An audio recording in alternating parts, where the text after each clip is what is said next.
Salut les amis, je suis Pokétok en ligne. Bonjour, bonsoir comme d'habitude. Je sais pas quand vous regarderez la vidéo ou simplement si vous allez la regarder. Voilà, on se retrouve aujourd'hui pour une vidéo, la vidéo 20 films 20 minutes, voilà, du mois de janvier que j'avais pas encore pu poster. Donc comme d'habitude, je vais revenir sur 20 films que j'ai vus ce mois-ci. Il y en avait un peu plus, voilà, il y avait la saga complète des Star Wars jusqu'au dernier qui est sorti au cinéma. Mais je compte en faire une vidéo un petit peu sympathique, en gros, où je vais reprendre l'univers Star Wars et en parler de manière pas très compliquée et de manière assez sympa pour que ça vous plaise. Je vais essayer de faire ça prochainement. Donc voilà, on va revenir sur une saga comédie très connue américaine, sur la saga Alien en intégralité également, en incluant bien évidemment Covenant, malheureusement. On va revenir aussi sur quelques petits films comme ça à part que j'ai pu voir cette année. Donc le premier dont on va parler, on va commencer tout de suite les amis avec American Pie 2. Alors American Pie 2, alors le premier je l'avais regardé déjà il y a quelques mois de ça, donc je ne l'ai pas re-regardé. Le 2 est excellent, on rigole toujours autant, une BO toujours au top, Stifler est à mourir de rire, il y a une scène avec Jim, Paul et Stifler justement avec des lesbiennes qui est juste énormissime. On tape des bonnes barres, franchement, c'est un des meilleurs pour moi après le troisième de la saga. Je trouve qu'il a pas du tout vieilli, qu'il passe encore super bien. Puis les passages romantiques à la fin du film sont vraiment cool aussi. Voilà, après Kevin est excellent avec Vicky. Toute la scène où Jim se colle le sexe avec la glu en pensant se masturber avec du lubrifiant est très drôle. Enfin voilà, c'est culte, c'est American Pie, on a tous grandi avec ça, pour ainsi dire, au niveau comédie potache américaine. Donc bah écoutez, American Pie 2, c'est une valeur sûre. Et maintenant, on va parler du numéro 3, donc American Pie Marions-les. Comme je vous ai dit, c'est mon American Pie préféré. On va encore plus loin au niveau de l'humour, dans le gras. Je pense notamment à une scène où Stifler est censé être le témoin du mariage et être celui qui a l'alliance qu'il doit donner à Jim lors du mariage avec Michelle. Et en fait, il va malencontreusement donner une truffe, enfin donner un gâteau à un chien où la bague va être dedans. Et il va la récupérer, il va manger la truffe devant les beaux-parents, alors que c'est pas de la truffe. Enfin, c'est assez drôle et c'est dégueulasse en même temps. Tout le passage avec la bonne du curé, avec la policière super sexy, puis la femme de ménage un peu avec l'accent russe et tout, c'est très très drôle. Le passage où Stifler fait la battle dedans, c'est génial. Bref voilà, pour toutes ces raisons, c'est mon préféré. Et la scène d'intro où Jim fait sa demande à Michel est juste énorme au restaurant. Donc si vous l'avez pas vu, je vous invite très fortement à le voir. Ensuite, on va partir sur le quatrième, donc American Pie Reunion, le vrai 4 on va dire, parce qu'il y a eu des spin-offs. Sorti en 2012 je crois, si je dis pas de bêtises, 2010 je sais plus. Donc voilà, ça faisait une bonne paire d'années qu'on ne les avait pas vus depuis Marions-les. Toute l'équipe au complet. On retrouve Oz, on retrouve Stifler, on retrouve Jim, on retrouve Michel, on retrouve Vicky, on les retrouve tous. Et c'est vraiment excellent quoi. Pareil, encore une fois, Stifler toujours au top du top. La scène avec les petits jeunes où il va détruire leur jet ski. Et il va boire une bière sur leur glacière en chiant dedans. Enfin, c'est vraiment super drôle. Il est excellent. Il y a justement le parallèle qui est fait entre eux qui sont devenus adultes et les nouveaux jeunes maintenant. Donc il y a tout un rapport qui est fait à la nostalgie, puis au fait de vieillir et de grandir et de devenir adulte. Et pareil, la scène d'intro avec Jim et son fils, c'est génial. Donc American Pie Reunion, je veux voir une suite. J'aimerais beaucoup avoir une suite de ce volet. Ensuite, on va passer donc sur le 4, le pseudo 4, qui était American Pie 4 Bandcamp. Alors, en fait, c'est un premier spin-off qui est fait où on présente un membre de la famille Stifler. Je crois que c'est un cousin ou Dwight ou je sais plus comment il s'appelle. On retrouve le père de Jim qui est présent dans toute la saga, tout sans exception. Et on retrouve également celui qui fait le Sherminator, voilà, qui est le directeur de Bandcamp en fait. Celui-ci est très sympa. Je l'ai vu beaucoup de fois plus jeune. En fait, pour ainsi dire, le cousin Stifler va infiltrer un groupe de musicos de parade et il va devoir tourner un film pour la production Steve Meister Movies, dans lesquels voilà, ils filment leur intimité sous la douche, les moments un peu sensuels, tout ça. Et il y a des scènes vachement cool et assez drôles. Celui-ci n'a pas trop de longueur, je trouve. Il se regarde vraiment tranquille.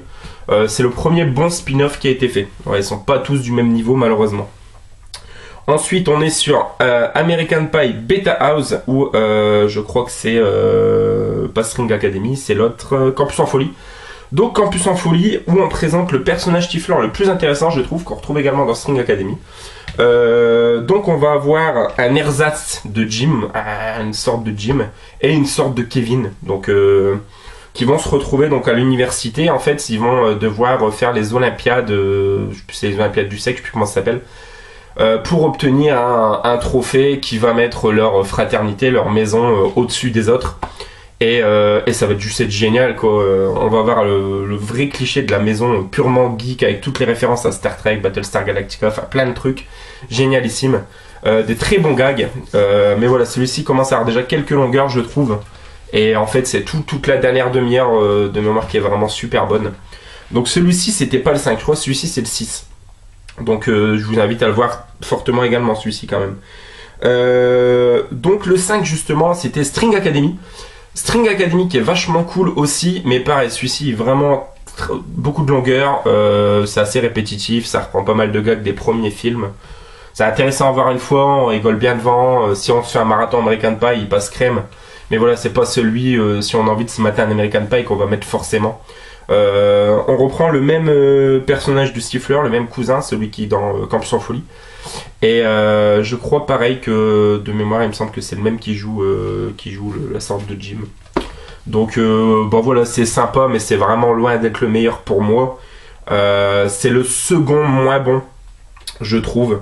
Le pire du pire, c'est les Sex Commandements, mais je me le suis parfait là, donc je vais pas vous en parler.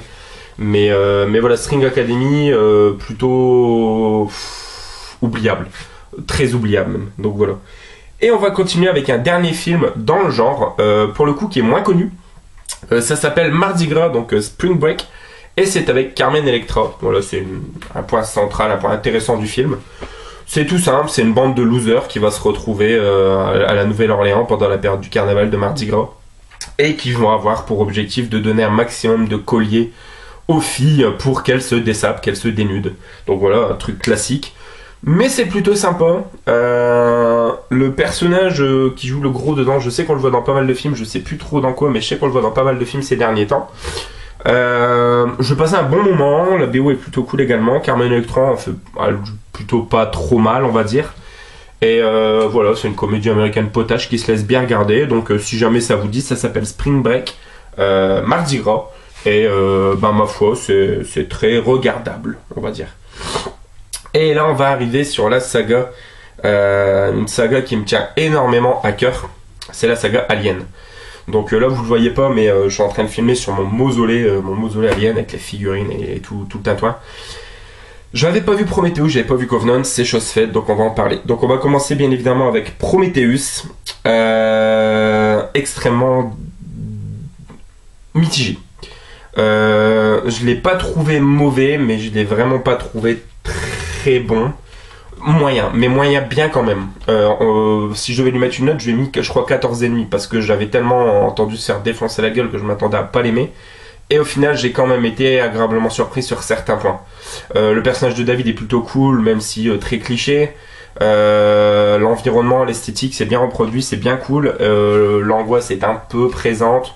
Enfin voilà, il y a des beaux gros clins d'œil au premier film Alien, et ça, c'est assez cool. Donc ce qui fait que Prometheus, je l'ai quand même plutôt apprécié globalement. Ce qui est vraiment pas le cas d'Alien Covenant. Alors Alien Covenant, je m'attendais à le défendre bec et ongle. Il s'est tellement fait taper sur la gueule que je m'étais dit ça peut pas être aussi mauvais. Pareil, si je devais lui attribuer une note, je lui aurais mis la note de 11,5 sur 20. Donc ce qui est la moyenne, mais j'ai quand même été gentil. Parce que il y a énormément de trucs qui sont pas cohérents, on voit venir les choses largement en avance. Le néomorphe, je déteste le design, je déteste ce qu'ils en ont fait. Enfin, il y a trop de trucs qui m'ont vraiment déplu dans le film. La première attaque du facehugger, la suite justement, après la première attaque du facehugger, l'éclosion entre guillemets, la sortie du monstre, c'est n'importe quoi. Enfin, c'est vraiment, j'ai trouvé ça assez débile. Et voilà, enfin. Je sais pas si Alien 5 se fera, mais j'espère que le niveau il sera largement dessus. Parce qu'on peut peut difficilement faire moins bien quand même. Et ensuite, on revient donc sur la saga originale et originelle, avec le premier, Alien, le 8e passager. Donc voilà, film qui a fait sensation à sortir à l'époque. Vrai gros premier, je sais pas si on peut parler de space opéra, mais space opéra fantastico-horrifique, on va dire. C'est une putain de référence dans la pop culture depuis ce premier film. Voilà, le personnage du xénomorphe et de l'alien en général était démystifié et mis au panthéon des monstres d'horreur, on va dire. C'est mon monstre préféré avec le personnage du Creeper par exemple, et Ellen Ripley en petite tenue, en petite culotte dans le premier film. C'est très sympathique, ça passe crème. Mais voilà, c'est un super premier film. Je pensais qu'il y avait plus de lenteur que ça, mais au final non, le rythme est vraiment bon, c'est fait exprès. Et la première scène de sortie du Chest Buster, donc de, je crois Kane il s'appelle, est vraiment super cool. Donc Alien le 8e passager, excellentissime. Pareil, si j'avais dû le mettre une note, j'aurais mis 17 sur 20. Ensuite, on va passer donc sur le second, il est où?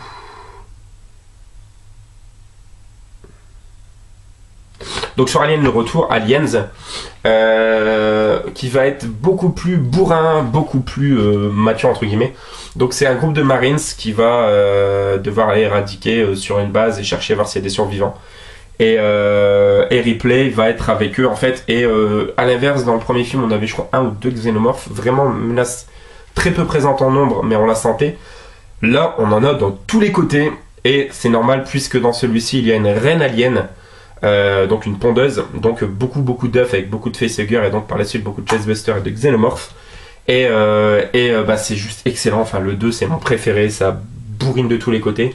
En même temps, voilà, c'est de James Cameron qui a juste réalisé mon film préféré de tous les temps, qui est Titanic, et qui a fait aussi entre autres Avatar. Donc James Cameron sait manier les effets spéciaux avec brio.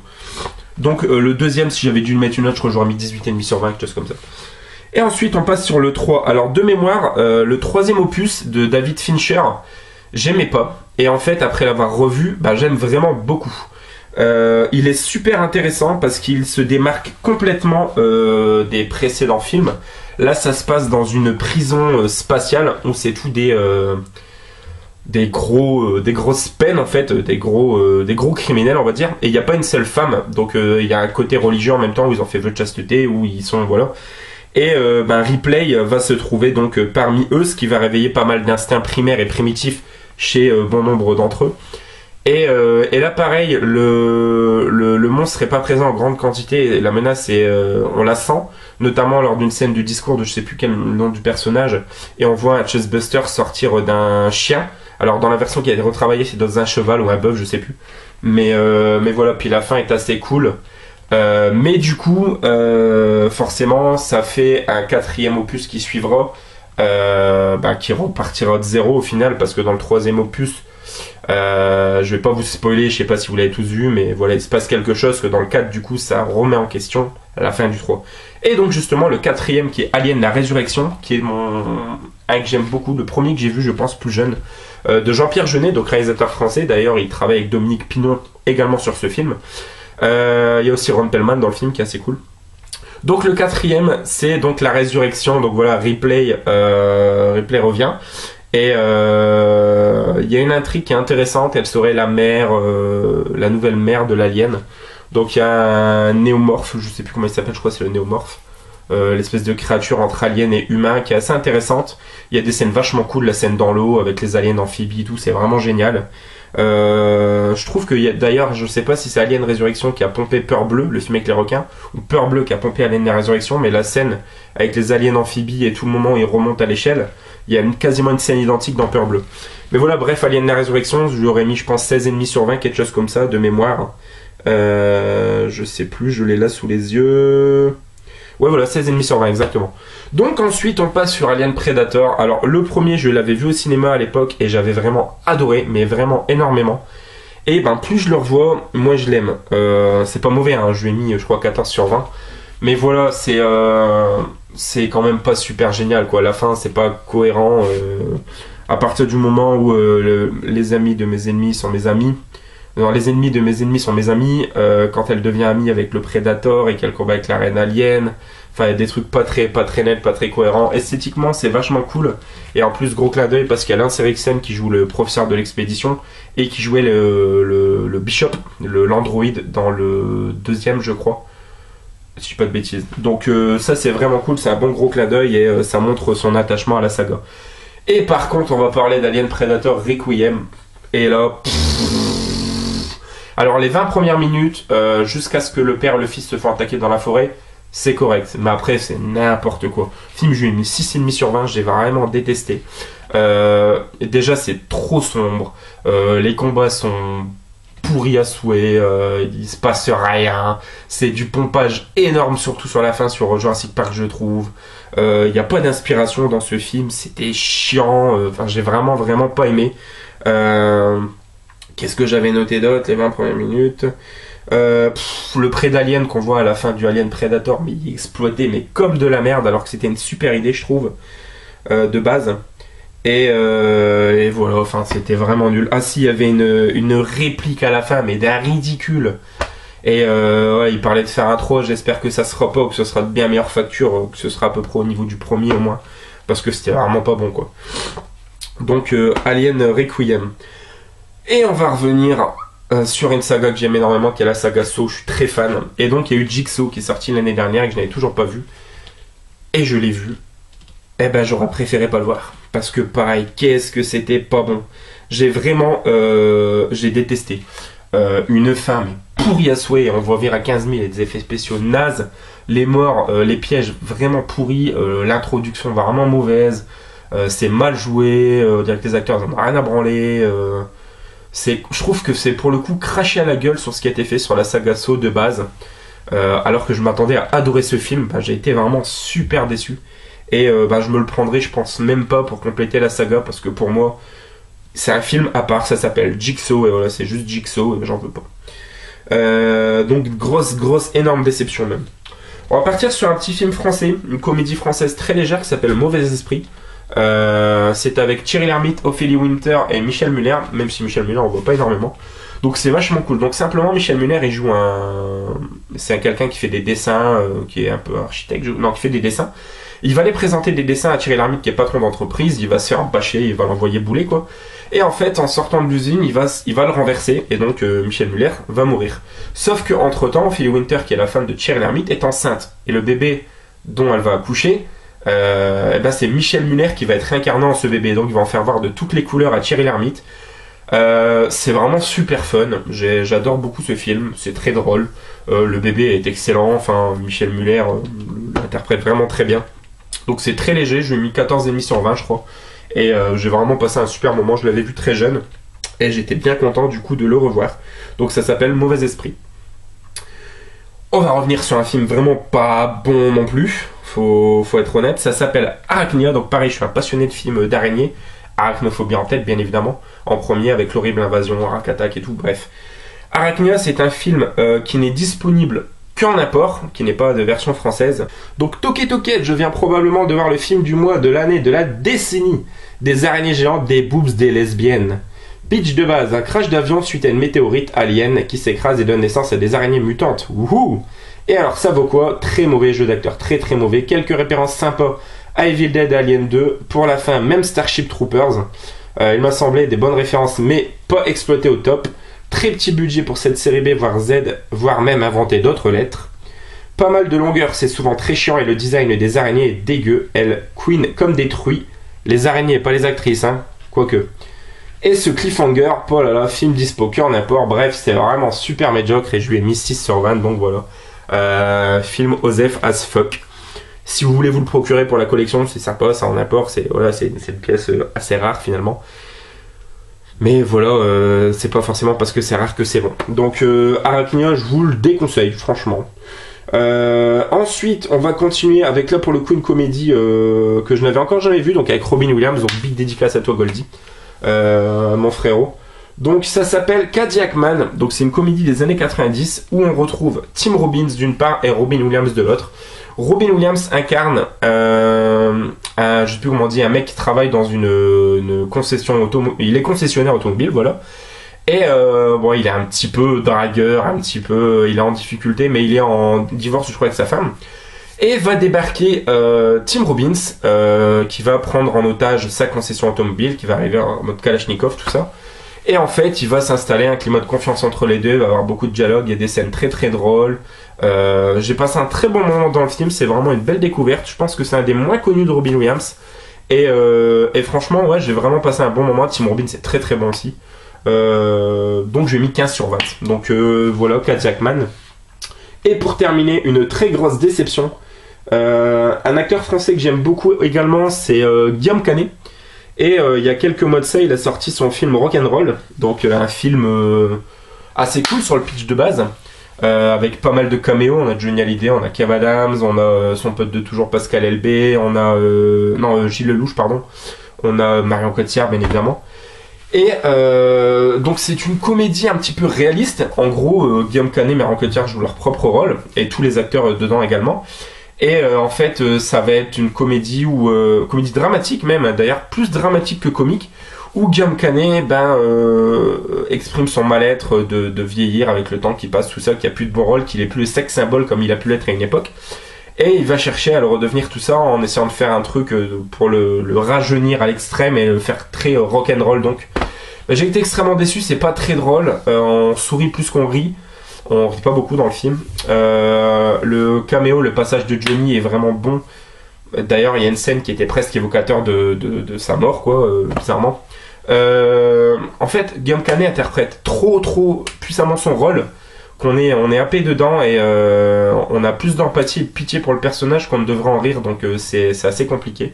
Donc ouais, vraiment bien déçu. En plus, le film est long, le film dure plus de 2 heures, je crois. Voilà, je lui ai mis 12,5 sur 20, je m'attendais vraiment à adorer ce film, pareil, et j'ai été super déçu, donc bon, ma foi, le risque était intéressant, mais mal géré, je trouve. C'est tout pour cette vidéo, les amis, j'espère que ça vous aura plu. N'hésitez pas à laisser en commentaire vos avis sur les différents films dont je vous ai parlé, ceux qui vous branchent, ceux que vous avez vus, ceux que vous n'aimez pas, pouce bleu ou pouce rouge comme d'habitude, faites-vous plaisir. Et bon, on se retrouve très prochainement, et comme je vous ai dit, si ça vous intéresse, n'hésitez pas à me dire en commentaire la petite vidéo sur Star Wars, sur la saga au global. Donc voix est ok, joie et nananif, ciao ciao.